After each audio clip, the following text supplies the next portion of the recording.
नमस्कार, आप देख रहे हैं रफ्तार मीडिया और मैं प्रियंका मलिक हाजिर हूं उत्तराखंड की तमाम छोटी बड़ी खबरों के साथ। लेकिन सबसे पहले नजर इस वक्त की हेडलाइंस पर। पीएम मोदी ने केदारनाथ और बद्रीनाथ निर्माण कार्यों की ड्रोन से ली जानकारी। सीएम धामी बोले दिसंबर 2023 तक पूरे होंगे काम, जल्द केदारनाथ दौरे पर आ सकते हैं प्रधानमंत्री।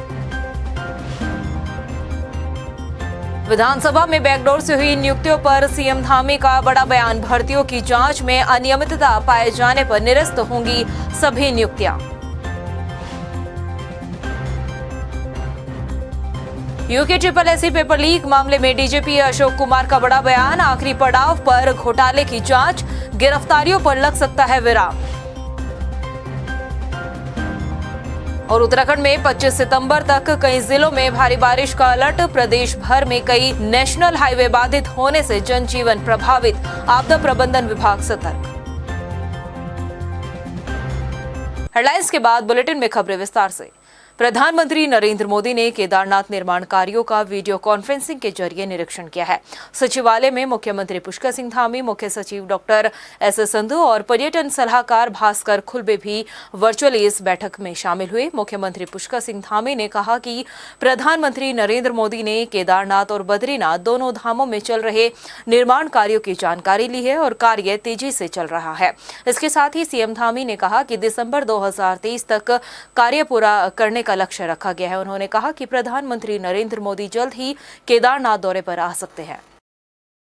समय समय पर केदारनाथ जी का तो पहले से ही जो है वो चाहे वर्चुअल हो चाहे ड्रोन के माध्यम से लगातार उसकी समीक्षा करते रहते हैं। और आज केदारनाथ जी के साथ साथ बद्रीनाथ का जो मास्टर प्लान पर काम हो रहा है उस मास्टर प्लान पर भी चर्चा हुई। और इस बार जहाँ श्रद्धालुओं की संख्या बढ़ी है, श्रद्धालुओं की संख्या बढ़ने के कारण से जो काम करने में एक चुनौती बन गई थी कि ज़्यादा भीड़ होने के कारण से कार्य प्रभावित न हो, लेकिन इस बार कार्य प्रभावित नहीं हुआ है। इस बार गत वर्षों की तुलना में 10 गुना ज़्यादा काम हुआ है। हम लोगों ने लक्ष्य लिया है कि दिसंबर 2023 तक संपूर्ण कार्य पूरे कर लिए जाएँ।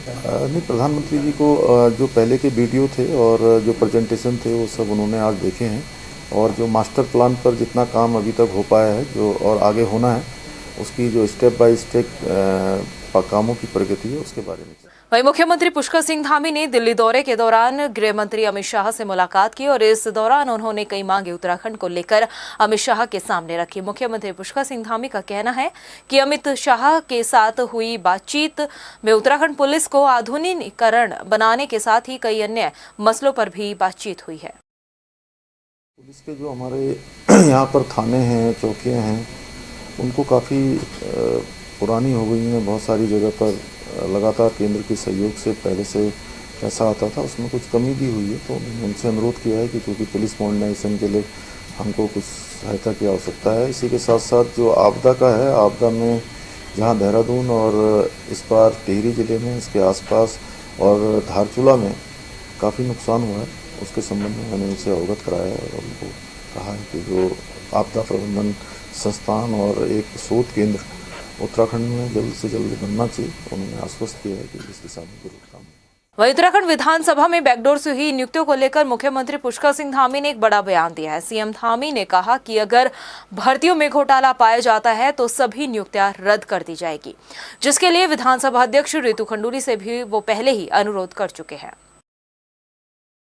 उसमें चूँकि जैसे ही ये मालूम चला कि विधानसभा की भर्तियों में कुछ गड़बड़ियां हुई हैं, जैसे प्रकरण सामने आया तो हमने तत्काल विधानसभा अध्यक्ष जी से अनुरोध किया कि आप इस पर जांच करवाइए। और जांच करवाने के बाद दोषी जो पाए जाते हैं या जो गलत नियुक्तियां हैं अवैध तरीके से हुई हैं, उन सबको निरस्त किया जाना चाहिए। मैं तो अपना मंतव्य पहले उनको दे चुका हूँ और इस दिशा में काम भी हो रहा है। इसके साथ ही मुख्यमंत्री पुष्कर सिंह धामी ने मंत्रिमंडल में विस्तार की चर्चाओं के बीच एक बड़ा बयान दिया है। मुख्यमंत्री पुष्कर सिंह धामी का कहना है कि वो दिल्ली दौरे के दौरान किसाऊ बांध, आपदा और अन्य मसलों पर उनकी वहां पर बातचीत हुई है। कैबिनेट विस्तार को लेकर फिलहाल कोई भी बातचीत कहीं नहीं की गई है।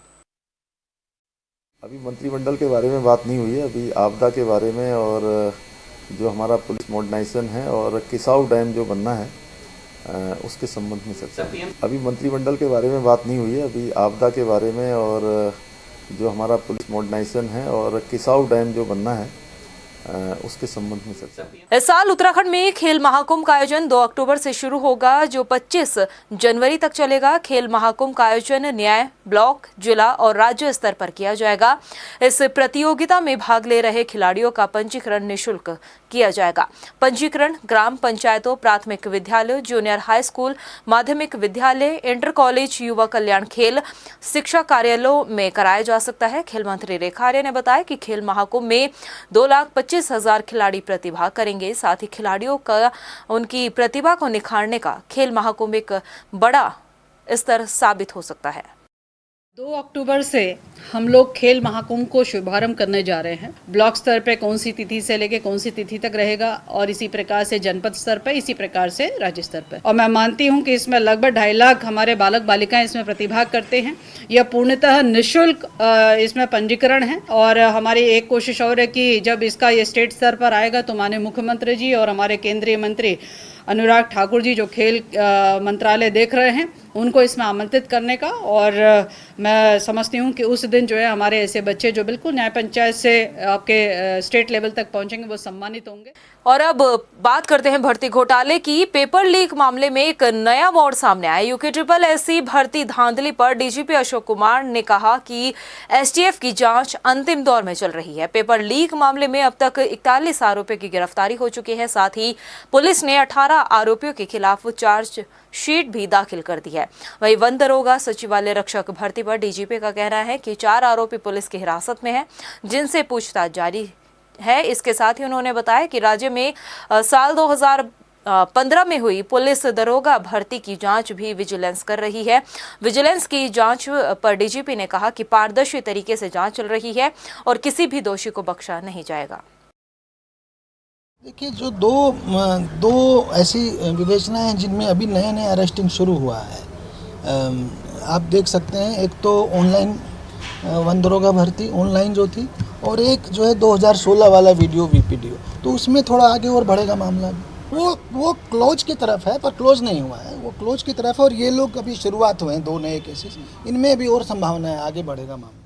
2015 में ही दरोगा भर्ती घोटाले की जांच कुमाऊं विजिलेंस कर रही है। जांच में पाया गया है कि भर्ती घोटाले की जांच में ही गड़बड़ी सामने आई है, जिसको देखते हुए शासन से FIR दर्ज कराने की अनुमति मांगी गई है।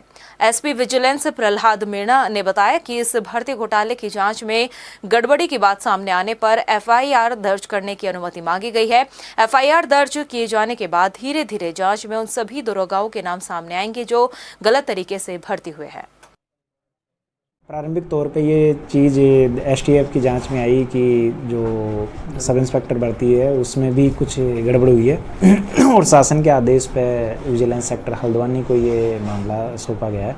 हम लोग इसमें जांच कर रहे हैं और जो प्रारंभिक जांच है उसके हिसाब से हमारे पास जो तथ्य हैं उनसे हमें लग रहा है कि इसमें एक FIR का एक समुचित आधार बनता है। तो हम इसमें शासन से एक FIR की अनुमति मांग रहे हैं ताकि इसमें एक FIR आ जाए, और उसके बाद में जैसे भी तथ्य आएंगे, जो भी लोग इसमें जिम्मेदार होंगे या कुछ ऐसे लोग हैं जो गलत तरीके से भर्ती हुए हैं, तो हम सबके खिलाफ कार्रवाई। स्मार्ट सिटी के कामों को लेकर पिछले दिनों भाजपा विधायक खजान दास और मेयर सुनील उनियाल गामा ने नाराजगी जाहिर की थी, जिसके बाद विधायक खजान दास ने धरना भी दिया और आगे भी धरना देने की चेतावनी दी थी। लेकिन बदहाल सिस्टम अभी भी जस का तस बना हुआ है। कांग्रेस की प्रदेश प्रवक्ता गरिमा दसोनी का कहना है कि स्मार्ट सिटी के लच्चर कार्यों से लोग परेशान हैं, जिसके चलते खुद सरकार के विधायक और नेता विरोध भी कर रहे हैं।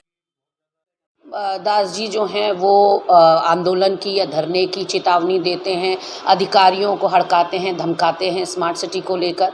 उसके बाद सीन में आते हैं DM देहरादून, जो कि स्मार्ट सिटी पर ना असंतुष्टता अपनी जाहिर करते हैं, नाखुशी जाहिर करते हैं और अधिकारियों की क्लास लगाते हैं।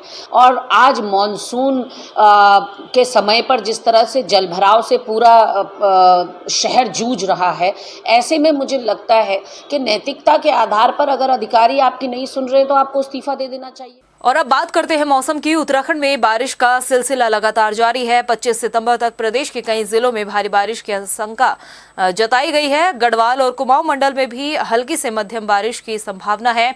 वहीं भारी बारिश की वजह से राज्य की कई सड़कों समेत नेशनल हाईवे भी बंद है। पहाड़ों पर यातायात प्रभावित है। मौसम विभाग ने अलर्ट जारी कर दिया है। इसके साथ ही आपदा विभाग भी सतर्क नजर आ रहा है। प्रदेश में अनेक जगहों तक में हल्की से मध्यम बारिश जो है, जो उत्तराखंड के पहाड़ी क्षेत्र हैं उसमें अगर बात करें तो ये जो है जो बारिश की एक्टिविटी है अनेक जगहों तक में हल्की से मध्यम बारिश वह भी अगले 5 दिन चलती रहेगी। इसके साथ अगर मैदानी क्षेत्रों की बात करें उत्तराखंड के, तो वहाँ पर आप देखेंगे कि जो कुछ जगहों में हल्की मध्यम बारिश वहाँ पर भी मिलेगी।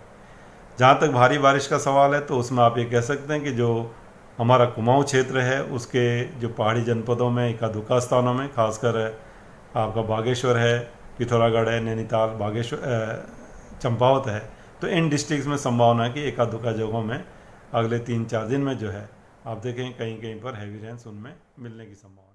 और अब ये खबर दर्शकों से जुड़ी है। अगर आप अपने वाहन सही जगह पर पार्क करते हैं तो पुलिस आपका यातायात उल्लंघन में एक चालान माफ कर सकती है, लेकिन इससे पहले आपको अपनी अच्छी आदत का प्रमाण पत्र भी फोटो के साथ देना होगा। सही जगह पर पार्क किए गए अपने वाहन के 50 फोटो होमगार्ड्स और नागरिक सुरक्षा मुख्यालय के मोबाइल नंबर पर भेजने होंगे। इसके बाद आपको विभाग प्रशंसा पत्र भी देगा। कमांडेंट जनरल होमगार्ड और नागरिक सुरक्षा केवल खुराना ने यह अभियान शुरू किया है, जिसके तहत जागरूकता के लिए 9858950814 नंबर जारी किया है। इस नंबर पर लोग अपने वाहनों की फोटो भेज सकते हैं। जो लोग हमें ट्रैफिक में जिस तरह से सपोर्ट करते हैं, जैसे पार्किंग करना ही एक बहुत बड़ा सपोर्ट है, तो ऑब्वियसली अगर आपने 50 बार अच्छी पार्किंग की है तो आपको सर्टनली आपका एक चालान हम माफ़ कर देंगे। इसी तरह से जो लोग हमें ट्रैफिक आई ऐप बनी है, हमारी उत्तराखंड पुलिस ऐप का ही पार्ट है, उसमें आगे बढ़ कर के जो चालान करवाएंगे, जैसे हमने गुड स्मारिटन अवार्ड घोषित किया है, या जो घायलों की मदद करेंगे, ऐसे लोगों को भी हम यहाँ से रिवार्ड देंगे। 25,000 तक का इनाम का उसमें प्रोविजन है। यहाँ वक्त चले एक छोटे से ब्रेक का, बने रहे मेरे साथ।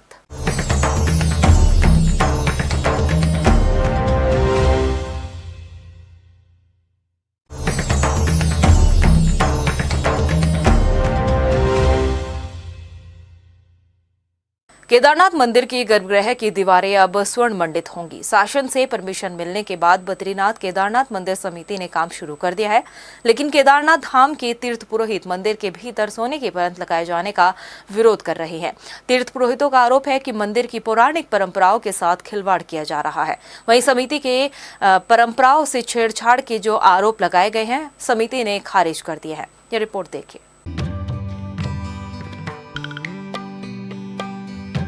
देश दुनिया में मशहूर केदारनाथ मंदिर के गर्भगृह में चारों दीवारों पर सोने की परत लगाए जाने का काम हो रहा है।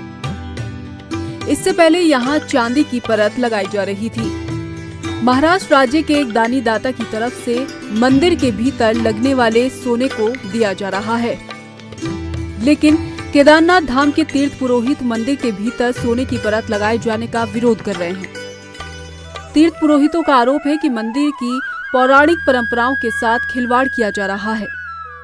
मंदिर के भीतर किसी भी हाल में सोना नहीं लगाने दिया जाएगा।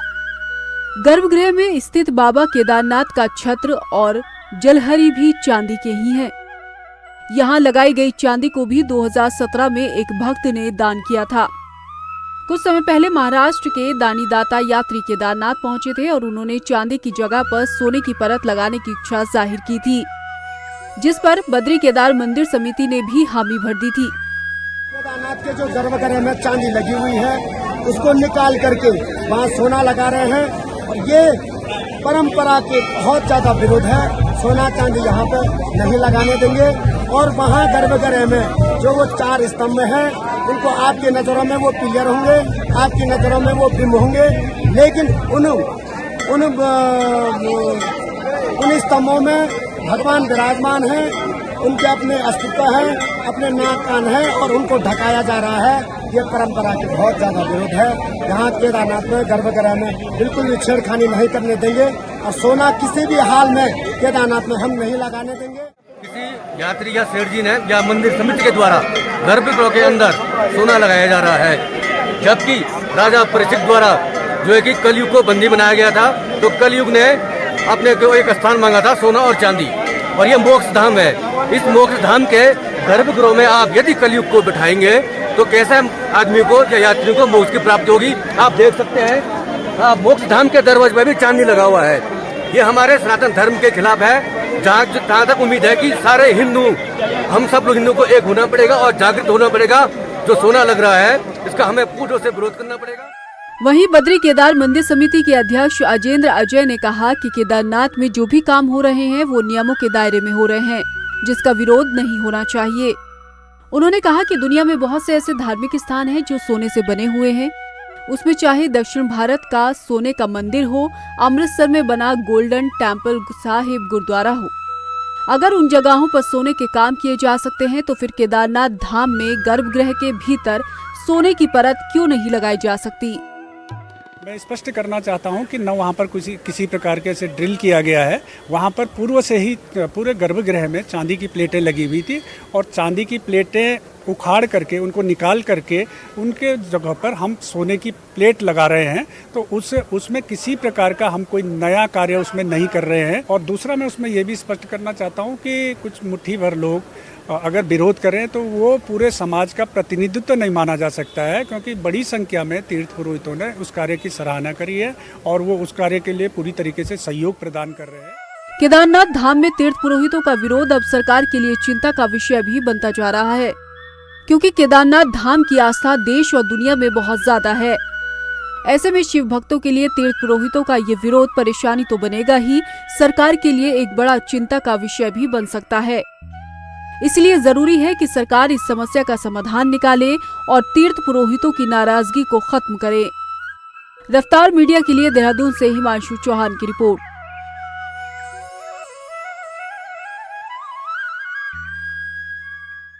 स्मार्ट सिटी की लिस्ट में शुमार देहरादून के कामों का जी का जंजाल लोगों के लिए मुसीबत बन गया है। हालांकि मुख्यमंत्री पुष्कर सिंह धामी ने कार्यों में लापरवाही बरतने वाली कंपनी से जिम्मा छीनकर अन्य विभागों को सौंप दिया, जिसके बाद उम्मीद की जा सकती है कि शायद अब स्मार्ट सिटी के कामों में रफ्तार आएगी, बशर्ते सभी काम तय समय सीमा पर पूरा किया जाए। एक रिपोर्ट।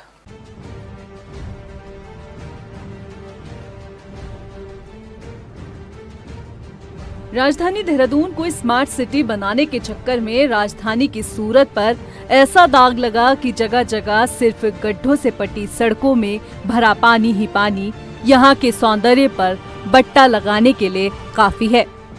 इससे पहले भी हम आपको अपनी स्पेशल रिपोर्ट में स्मार्ट सिटी के कामों में हो रही लेट लतीफी को दिखा चुके हैं, लेकिन इस बार मुख्यमंत्री पुष्कर सिंह धामी ने स्मार्ट सिटी से जुड़े प्रोजेक्ट के कामों में लापरवाही बरतने वाली कंपनियों के खिलाफ कड़ा एक्शन लिया है।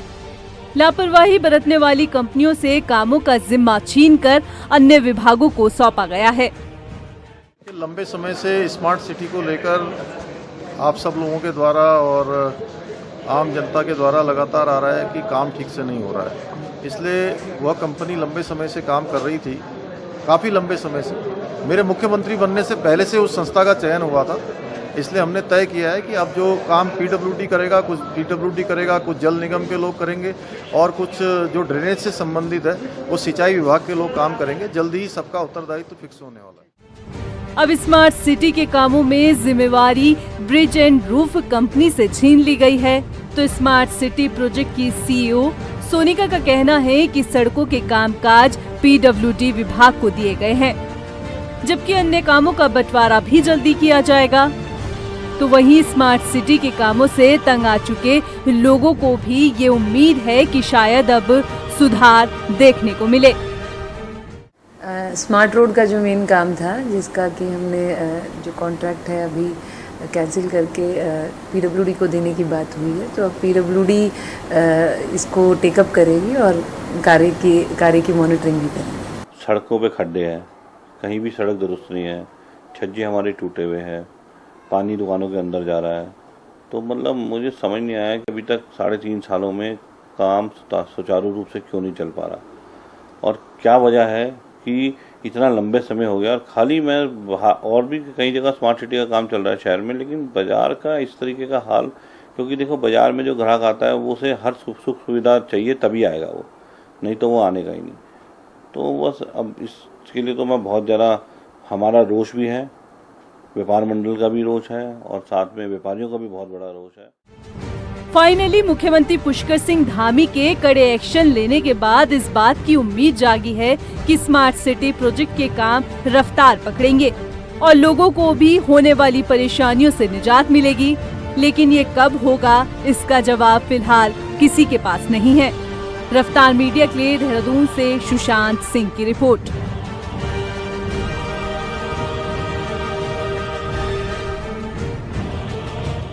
लोकसभा चुनाव में अभी वक्त है, लेकिन तैयारियों को अमली जामा पहनाने में राजनीतिक पार्टियां अभी से जुट गई है।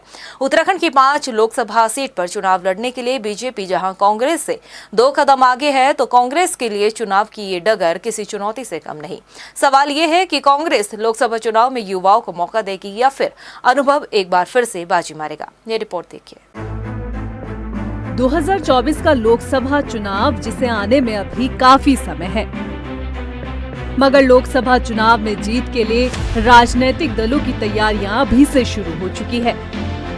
राज्य की राजनीति में मजबूत पैठ रखने वाले दल कांग्रेस हो या फिर भाजपा, दोनों अंदर खाने हुक्मरानों के साथ आम चुनाव को लेकर चर्चा कर रहे हैं। साल 2019 में भाजपा से कड़ी शिकस्त खाने के बाद कांग्रेस के पास एक मौका साल 2022 का विधानसभा चुनाव जीतने का था, मगर भाजपा ने कांग्रेस को जीत का मौका ही नहीं दिया और साल 2017 की जीत को भाजपा ने साल 2022 के विधानसभा चुनाव में भी कायम रखा। मौजूदा समय में कांग्रेस के पास लोकसभा चुनाव को जीतना हार के कलंक को धोने जैसा है, मगर सवाल है कि कांग्रेस किसके भरोसे लोकसभा के रण में उतरे। राज्य में कांग्रेस की मौजूदा स्थिति से हाईकमान भी वाकिफ है और यही वजह है कि केंद्र में कांग्रेस युवा नेताओं को आगे बढ़ाने की बात करती है, लेकिन राज्य के सियासी समीकरण में अनुभव को भी नकारा नहीं जा सकता। और जब अनुभव की बात आए तो हरदा का नाम सबसे पहले पायदान पर नजर आता है। पहाड़ से लेकर मैदान तक हरदा की सक्रियता का तोड़ कांग्रेस के पास नहीं है। राज्य में हरीश रावत की लोकप्रियता किसी अभिनेता से कम नहीं है। सोशल मीडिया प्लेटफॉर्म पर हरदा की फैन फॉलोइंग किसी स्टार से कम नहीं है। फेसबुक की बात करें तो फेसबुक में 20 लाख, तो ट्विटर पर 3.5 लाख से ज्यादा लोग हरदा को फॉलो करते हैं। हरीश रावत किसी भी विषय पर बोलने के लिए युवा नेताओं को अपनी ढलती उम्र में भी पीछे छोड़ते हैं।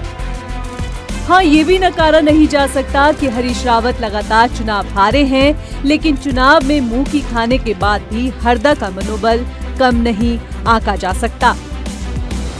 गुटों में बटी कांग्रेस और पार्टी की अंदरूनी कलह किसी से छिपी नहीं है। लोकसभा चुनाव के लिए कांग्रेस से 2 कदम आगे चल रही बीजेपी जहां लोकसभा चुनाव की रणनीतियों में अभी से जुट गई है, तो वहीं कांग्रेस ने अब तक अपनी कार्यकारिणी का ऐलान तक नहीं किया है। ऐसे में लोकसभा चुनाव में कौन किस पर भारी पड़ेगा और कौन किसको मात देगा, ये देखना दिलचस्प होगा। प्रदेश की खबरों में इतना ही, फिर हाजिर होंगे कुछ खास खबरों के साथ। तब तक के लिए मुझे दे इजाजत, नमस्कार। पीएम मोदी ने केदारनाथ और बद्रीनाथ निर्माण कार्यों की ड्रोन से ली जानकारी। सीएम धामी बोले, दिसंबर 2023 तक पूरे होंगे काम, जल्द केदारनाथ दौरे पर आ सकते हैं प्रधानमंत्री। विधानसभा में बैकडोर से हुई नियुक्तियों पर सीएम धामी का बड़ा बयान। भर्तियों की जांच में अनियमितता पाए जाने पर निरस्त होंगी सभी नियुक्तियां। यूके SSSC पेपर लीक मामले में डीजीपी अशोक कुमार का बड़ा बयान। आखिरी पड़ाव पर घोटाले की जांच, गिरफ्तारियों पर लग सकता है विराम। और उत्तराखंड में 25 सितंबर तक कई जिलों में भारी बारिश का अलर्ट। प्रदेश भर में कई नेशनल हाईवे बाधित होने से जनजीवन प्रभावित, आपदा प्रबंधन विभाग सतर्क।